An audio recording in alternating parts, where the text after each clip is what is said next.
Hello, my name is Jenna Lynn Roberts, and I'm with Present Path Tarot.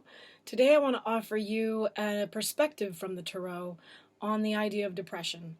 So this is a great course for anyone who is interested in learning the archetypes of different aspects of depression that you might be experiencing, or your querents and people you're reading for might be experiencing, to help get an angle on the nuance of things. And I also want to offer, if you are feeling depressed, remember that this is something that is deep in the cards. We have over 30 cards we're looking at today, because this is a very common experience. It's a human experience, and the irony of depression is that you feel alone when it's one of the most unifying experiences that we share as humans. So let's look at how the Tarot talks about depression through various cards. I'm going to start with the major arcana and go through various suits, and this is about looking at how that card can be interpreted through the lens of depression. So some of them are reversals, and I'm actually going to start with the Lover's card reversed. So when you're in the Lover's card reversed, that aspect is that you're lacking a sense of wholeness in yourself. Something external feels like it's missing, and it could be love and partnership and loneliness, but it also can be a reflection of desiring a sense of purpose in your life, an existential sort of crisis of what is the purpose of all this, and who am I within this world. So consider also that when you see the Lover's card reversed, this is a place where that person is feeling disjointed or fractured in themselves.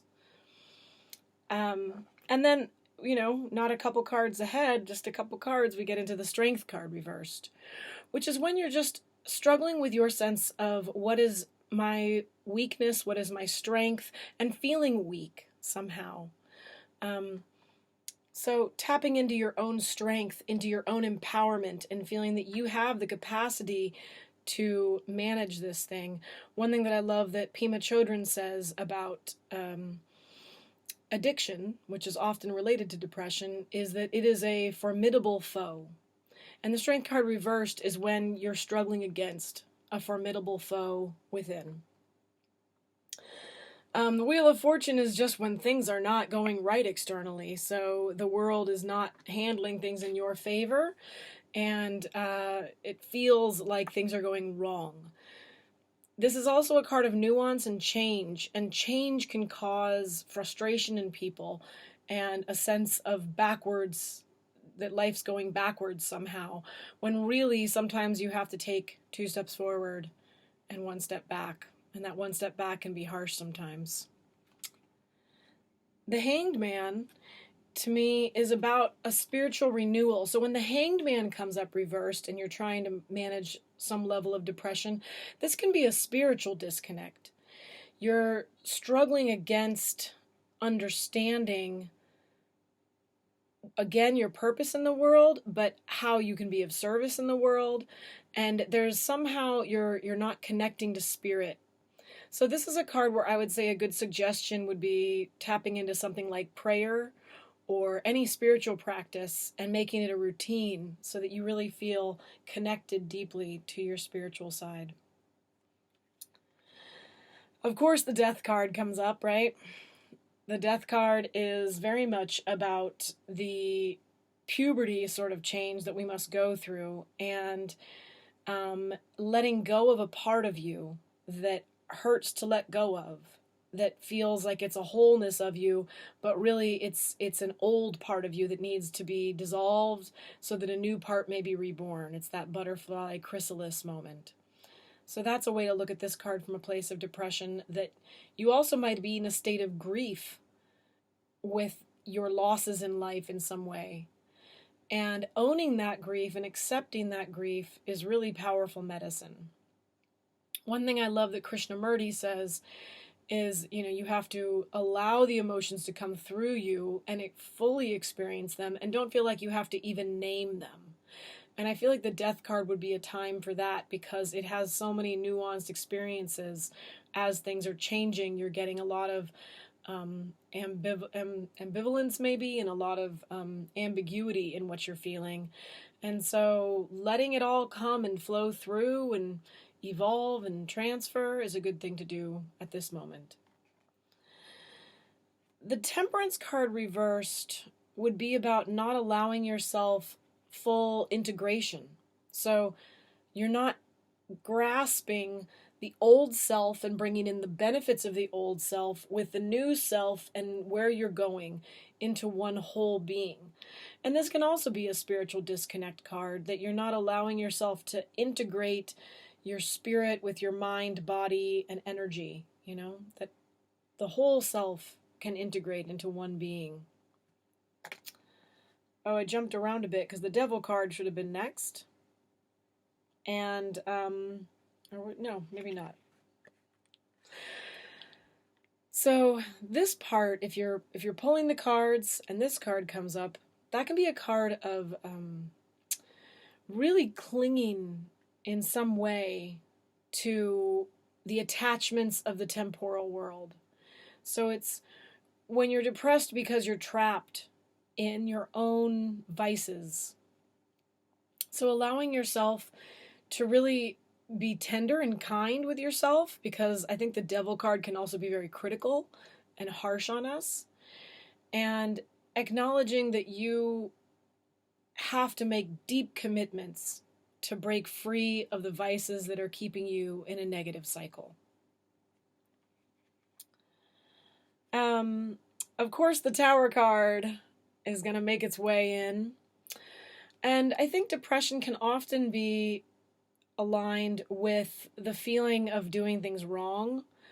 And the Tower card is often about that which keeps coming back at us, and it's familiar, and here it is again, this challenge that we've faced before. So this can be potentially a cycle of chronic depression, and this can also be a feeling of helplessness to progress in life and not feeling like you have a capacity to really progress in life.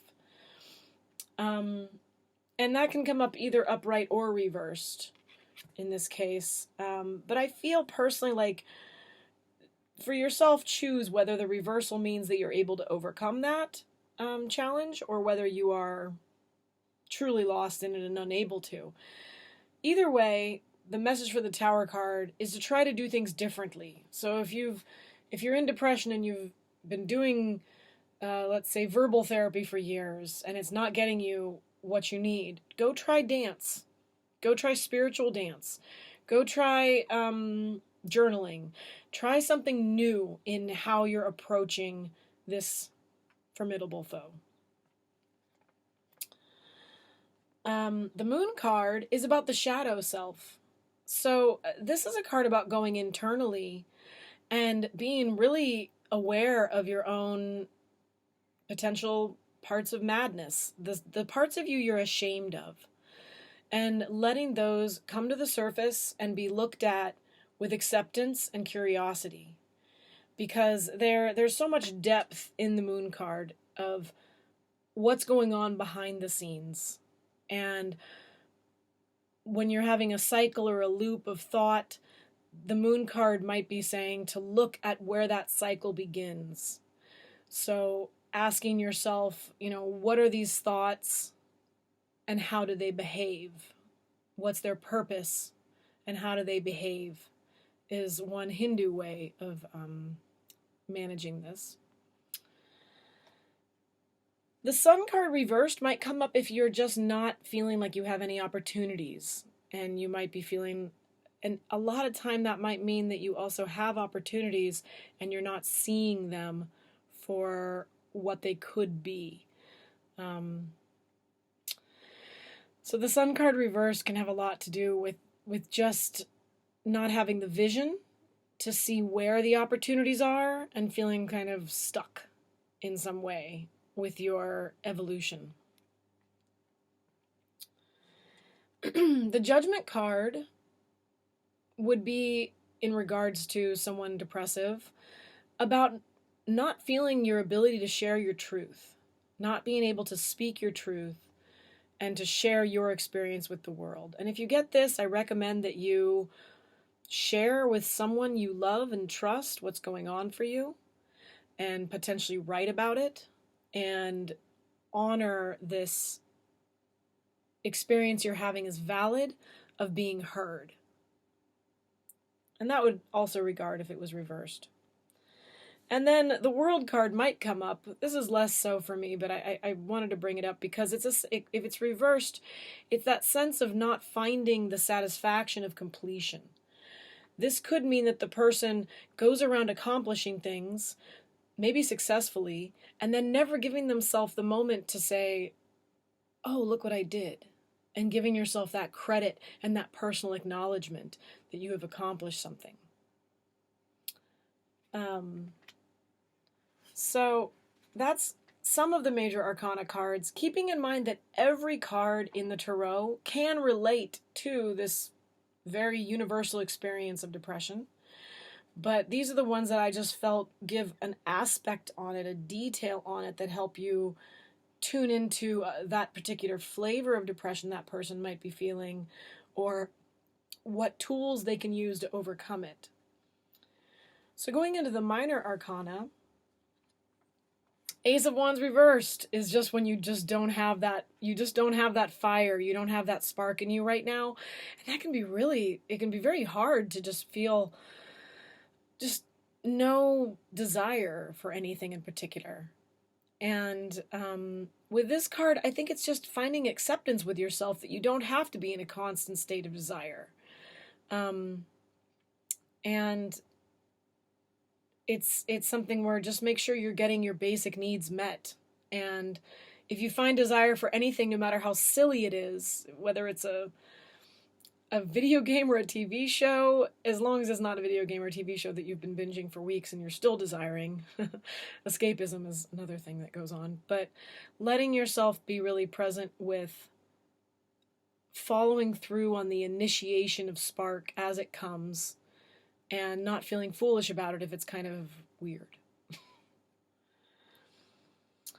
The Six of Wands reversed can be about not getting the accolades and support and feelings of community from your family and your people around you that you might need to reach out for. And one thing you can do if you get this card in regards to feeling blue is go find one friend, if you can, you can just ask them, tell me what you see in how I've grown in the last period of time, in the last years. What have I accomplished? And getting an external person giving you some praise. And it's awkward to ask for. I mean, I actually want to ask for this sometimes, and it takes boldness to do it. But allowing your community to hold you up. And this can also have to do with when your family doesn't see you for you and doesn't acknowledge who you are. And it's important that someone in your family can see you in many ways. So sometimes we have to create family outside of our bloodline so that we can feel seen by those that we consider family. The Nine of Wands, even upright, it just can be a place of exhaustion. You energetically, fire is wands, it's desire and passion and zest, and you're tired. You've done a lot. And you also might be a little guarded. This might be a thing of where you're not emotionally allowing others to give you feedback. You might be not feeling seen and not able to give yourself kindness. And so this can be a very guarded card of setting up stronger boundaries than necessary to the world around you. When boundaries are healthy when it comes to depression, you don't need to call the person who's going to put you down, but you do want to consider who is safe to be with and seek out those who you're safe to be with.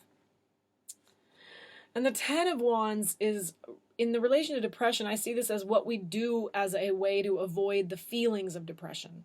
So we might run around like crazy, doing a million things so we can avoid the feelings that are uncomfortable. And a lot of us do this. And so the Ten of Wands to me is about just burning yourself out doing too much rather than letting yourself feel. And you just have to slow down and feel. And it takes some time. It's not an immediate thing. So giving yourself a little space each day to just feel what you're feeling can be very helpful. Moving into the cups. So also when you think about the wands, actually, I want to add that that's about your desire, your passion, your third chakra, your movement. And depression stalls us. It brings us back, and it can make us kind of choked. So when you're working with someone with depression with a reading, or you yourself are using the cards as a tool, acknowledge that the wands are about your energy and your motion and your movement. And even the acknowledgement of others has to do with that kind of impulse to keep going because you have that support of your community. So cups, of course, Ace of Cups reversed, this is the heart. And so when we look at the cups, unlike wands, this is about your emotional, psycho-spiritual space. Mostly spiritual. Swords can be more psycho-spiritual.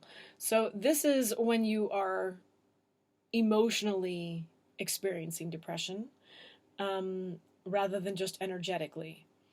And Ace of Cups has to do with heartbrokenness. It can be a breakup, but it's just allowing yourself to feel that heartache, allowing yourself to feel that sorrow. And again, it's try not to think of the emotions as negative. Feeling no emotions at all or feeling very limited emotions would be uncomfortable as well, and harder to cure. So relishing that each emotion you're experiencing is a opportunity to be your whole self. The Four of Cups is a little bit more on that disappointment side of the heart. So this is when you're just not satisfied by anything and you're feeling like nothing's quite right. I feel like this can also be a little bit on the more whiny side of life where you're like, you know, but try to have some level of compassion for yourself with that dissatisfaction, that your heart is dissatisfied. And sometimes our heart is dissatisfied because we are trying to fill our cup from a well that is empty or is the wrong well. So this is a time when you can look and say, maybe I need to try a new angle on how I'm approaching my sadness. The most distinctly depressed card is, of course, the Five of Cups. This is the card of deep grief and deep emotional wells. And I'd say also, that this card is about allowing yourself to hold yourself through the challenges we face emotionally. And try not to be fully alone. You can hold yourself, but reach out to others to say, I'm suffering and I need help. And there's no shame in that. And sometimes you need another shoulder to cry on instead of your own. Reversed, I would say this is very opposite in a way, though. Five of Cups reversed to me is when we might be sort of milking a grief that we need to let go of. And that can be hard, and I want to say this with still compassion, that it's when we are hyper-focusing on that which brings us sadness, and the results of this would be that we are creating a cycle that is unhealthy. So with this one, I would recommend, if you can, try to go and shift your focus another direction and allow yourself to feel that you're worthy and deserving of feeling good again. The Six of Cups reversed is about challenges in childhood. It's nostalgia, it's the past. So this means you might want to be delving into what it is from your past that is causing this current depression, even if there's a situation that seems relevant. You had a breakup, you had um, a loss of some kind. Sure, you could have a circumstance that's a reason, but this card to me is saying look deeper into your past to understand what is it that relates to the current depression I'm in. What have I faced as a kid or as a youth or even just my younger years that is informing me now? The Nine of Cups reversed, all these, a lot of reversed cards in the cups, is about the not feeling like you're supported by the universe. So you might feel very alone in what you're going through. And again, the answer for that is, first of all, looking for gratitude, looking for what you're grateful for, but also reaching out to those who you feel might be willing to support you in this time. So, and if you hit one up and they don't get back to you, try another.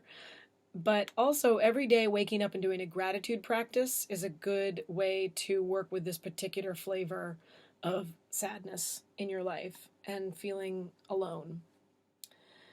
And then the Ten of Cups reversed is a really, to me, it's a very direct answer that you're not allowing the experience of joy in your life because you're afraid if you let in big joy that it will backstab you and something awful will happen. So one thing, I love Brene Brown, and Brene Brown says that she struggles with joy because when she has big joy, she thinks, what bad's going to happen now?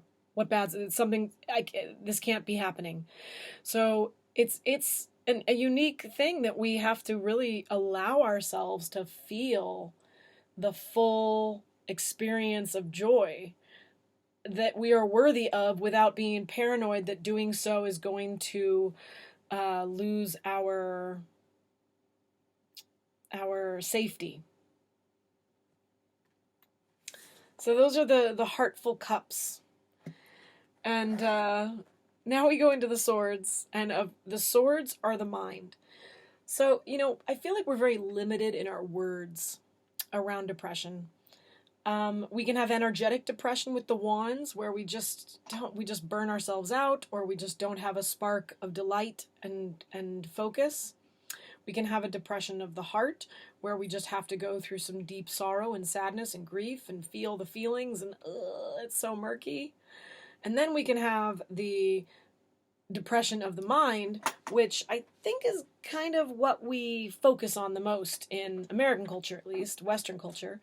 And I think it's because it seems like it's fixable in that way. This often is cured more through talk therapy because you need to verbally release the stories that are holding you. This is a lot about rewriting your stories in your mind, rewriting the way you're approaching life through your philosophy and your beliefs, and allowing yourself to become more positive again. And the Ace of Swords reversed is very much about having a belief system that's holding you back, or having a negative point of view on the world, very simply. The Three of Swords, we relate this to relationships a lot, I think, because there's a heart with three swords in it, and it looks like heartbreak. I want to separate that out and see this more as an identity crisis. That this is not knowing who you are anymore because your mind is unable to grasp perhaps how you've changed, or you don't like who you are, and you're trying to adapt to having become a new person, or you want to become a new person. So I think this one is one where you want to look at your values, and how do I live by my values, and honor that your values may not reflect the general society's. So you might feel disrespected by society because of who you are, but your values might be different. And to me, it's also kind of a puberty card of allowing yourself to change and shift. And there's a grief of letting go of your past self. and that can be hard. The Five of Swords, upright or reversed, they're different, but in this case, let's just speak about the Five of Swords is about having lost something. You tried for something and you lost. And so here, focusing on what you tried for and honoring the reach that you made, the attempt, and that failed, failure is, and rejection. Mentally, it can be very hard to accept that we have lost something, but trying to honor that you tried and that you put yourself in the ring, that you, faced a foe of some kind. And this is a thing of sort of mentally letting go of our past failures and our feelings of having been beaten in some way. So this is one that you want to allow yourself to honor that you have been all you've tried in life. The Eight of Swords, this is the story rewriting card. You have been telling yourself a story that is holding you back and disempowering you. It could be related to victimhood, and it could again be related to that nostalgic card, the Five of Cups reversed. And this is a card of sitting with how you have written your life story in your past and how that is creating the present and the future. So very much so, the Eight of Swords is about shifting your personal story into one of empowerment. And this one, I'd say there's a book called The Mythic Path that is a workbook that helps you go through your own heroic myth and understand where you can make yourself and align yourself with the hero instead of the oppressed. Nine of Swords. This is a card where the first thing I say to people is, are you getting enough sleep? And if someone's depressed, they're not going to get better most likely unless they are able to get sleep. And so I would actually advocate that they go to a doctor to get the medicine they need to fall asleep, or, suggest some ways that they can naturally fall asleep. Melatonin is a hormone that's natural, and tricks like, having a nice big glass of water, anything to get you to fall asleep. And this is also a card, of course, when we don't sleep, of spinning in our mind with our worries. So the other thing with this is this person is inundated with worry and anxiety, and they need to be gifted the peace of mind to be able to sleep. And so I might suggest to them that they actually journal about their worries and anxieties, journal about what's bothering them in order to let go of things. And this is definitely a card where I really recommend people to go out and get some help from therapists and friends to help them understand how they are empowered to manage the things that will come their way that they're worried about right now. And people often have legitimate reasons for worry, and it's just a matter that we have to manage our minds as we manage our lives, instead of letting ourselves get caught up in the loop of sadness. And I say all these familiar with having had them in my own life. The Ten of Swords. It looks scary. And this, to me, is a belief that needs shifted. This is when you have a belief that's disempowering you, or you have a way of looking at the world that is limiting your potential. The Ten of Swords also, one way one of my friends put it is it's like a surgical removal of a portion of the mind that is not serving you anymore. One way I look at the Ten of Swords is that this card is what happens when we go through trauma or get trained into a way of behaving or a belief system, And then as we get older, we're able to grow out of that trauma, but the old habits are still there. And so to me, this card says you're safe to shift in how you're approaching that, but you have to go deep into the root of the mind to understand what it is that you're doing in particular, or that you're believing in particular, that was protecting you before and is no longer protecting you.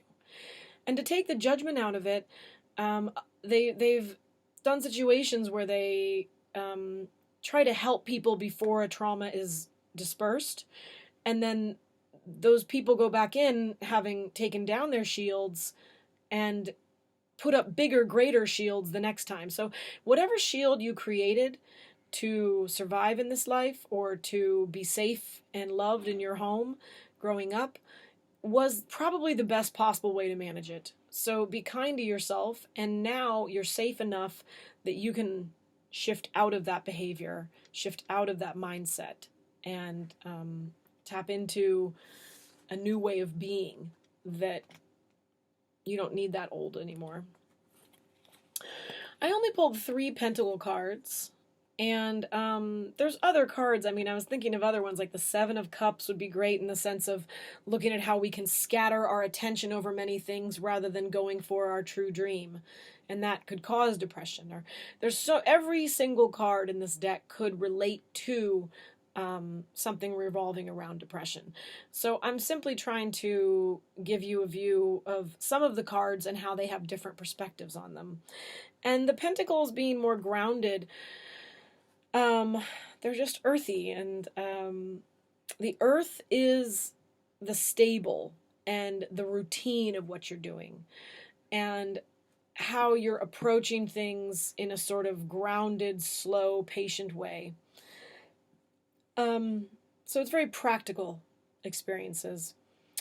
And the 4 of Cups, probably reversed as well as upright, relates to feeling clingy to the temporal. It's a bit like the Devil card in that way, but in this case it's really to, this is mine, I created it, and it's missing a sense of community. It's missing a sense of what other people have done to support you. So this is another card where you want to look at gratitude, but specifically gratitude in relation to how you were given certain privileges, certain benefits, support from your community to enable you to be successful and to create things that belong to you, so that you can then hopefully give back. I'd say the cure for this card in a way is the 6 of Pentacles, of giving to charity and giving of your time, even if you don't have money, and tapping into that feeling of holding something too tight and clinging to it. And you might even be clinging to your depression too tightly because it's familiar and it's safe. So relaxing the grip a little bit. The 5 of Pentacles has a lot to do with also having physical ailments. You might have a health ailment. You might have even a mental ailment, but something that's causing you true handicap, in a sense, from being able to function the way you'd like to because of it. And so this is that card of just really having a physical thing to have to overcome, monetarily, in your body, even in your loss of relationships. This can be a grief card as well. And this is a card where you want to look at it and say, how can I be patient with myself through this? And ask for the support I need from my community. And a lot of, that's a big message of depression. We have to ask for the support we need from our community. And this can also be a card of being tender with yourself and acknowledging what hardships you personally face. And sometimes, especially if the 5 of Pentacles is reversed, we might have a lot of trouble owning our own relative hardships. We might say, oh, well, I don't have it that bad because, Tina's got it real bad. Well, that's Tina's journey and you have your journey. And so you need to sit with owning your relative experience in life and how it's been hard for you, and allow yourself the sympathy and compassion you deserve. And then the last of the cards I'm talking about in this moment is the Seven of Pentacles, which is the blues we get when we've been working, trying, struggling, and we're just not feeling progress. We just feel like we're putting stuff out there and it's not working and not giving us results that we desire. It's a card of patience. And it's a card of seeing, okay, this hasn't happened yet, but I'm still putting my effort into it. I'm still trying. And giving yourself that space and time to wonder, well, how can I, maybe you've been working on overcoming depression and it feels hopeless. Maybe you need a little break. Don't give up. Don't stop your work, but give yourself a little bit of patience and space with whatever you're doing and just trust that it's in a growth, but it's not at the fruit yet.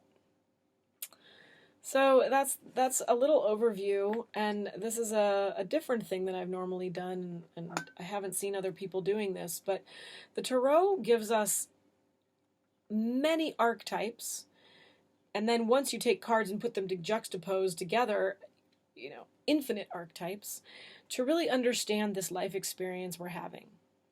And I hope that you can use the Tarot as a tool. If you see a card and you feel like fear and anxiety around it, take a breath and realize that the cards are inherently compassionate. They are not trying to cause panic or fear in you. They are trying to help you resolve your issues by looking at each card as a tool. So I hope you can see how each of these cards is a tool you can use to understand the nuance of your particular depression, your particular struggles and challenges, and honor that your struggles and challenges are valuable tools to be looked at and to honor your personal journey with. And if you're working with someone who has them, I hope this has helped you understand how to approach the reading with understanding and tools that can help the people you're working with. I did this reading because I feel like I myself have been challenged lately with these feelings and all kinds of myriad of the feels, and I want to just share and interrelate with others how normal this is, and that we all are working on feeling the discomforts in the world, and how we can join together and read for each other to find the support we need and to love each other through these times. So thank you very much for listening, and I hope you'll subscribe to my page if you enjoyed this. You can go to presentpathtarot.com to learn more about me and get a reading from me. And I hope you are taking good care of yourself today, and that's the most important thing. Thank you very much, and have a good day, have a good week as best you can, even if it's not that great. Stay healthy.